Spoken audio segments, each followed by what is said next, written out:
Baby ஆரினுக்கு 6 months complete ஆயிடுச்சு. So first food Guruvayur டெம்பிளில் கொடுக்கலாம்னு decide பண்ணியிருந்தோம்.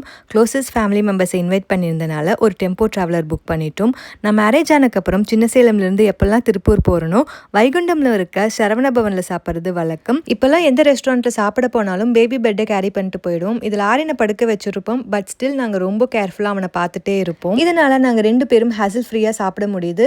பேபியை நாங்கள் இப்போ அடிக்கடி வெளியில் கூட்டிகிட்டு போகிறதுனால அவனை ஈஸியாக ஹேண்டில் பண்ண என்னால் முடியுது. ரொம்ப ஹவர்ஸ் ட்ராவல் பண்ண பிறகு கடைசியாக த்ரிஷூர் ரீச் பண்ணிட்டோம். ஸோ அங்கேயே லஞ்ச் முடிச்சிடலாம்னு டிசைட் பண்ணிவிட்டு மதுரை வெஜ் ரெஸ்டாரண்ட்டில் வந்து சாப்பிட்டோம். ஃபேமிலி மெம்பர்ஸ் கூட ரொம்ப நாள் கழித்து போன ட்ரிப் இது. ஸோ எல்லோரும் ஜாலியாக பேசிட்டு ரொம்ப என்ஜாய் பண்ணிட்டு இருந்தோம். ஆரின் பேபி எல்லாரும் அவ்வளோ அழகாக பார்த்துக்கிட்டாங்க. நெக்ஸ்ட் வடக்கநாதர் டெம்பிள் போயிருந்தோம். இங்கே அண்டர் 1 இயர் பேபிஸ் அலோட் கிடையாது. ஸோ அப்பா கிட்ட கொடுத்துட்டு நாங்கள் எல்லாரும் போய் கடவுளை பிரார்த்தனை பண்ணோம். இங்கே சிவன் வடிவம் பார்க்கவே ரொம்ப வித்தியாசமாக இருந்துச்சு.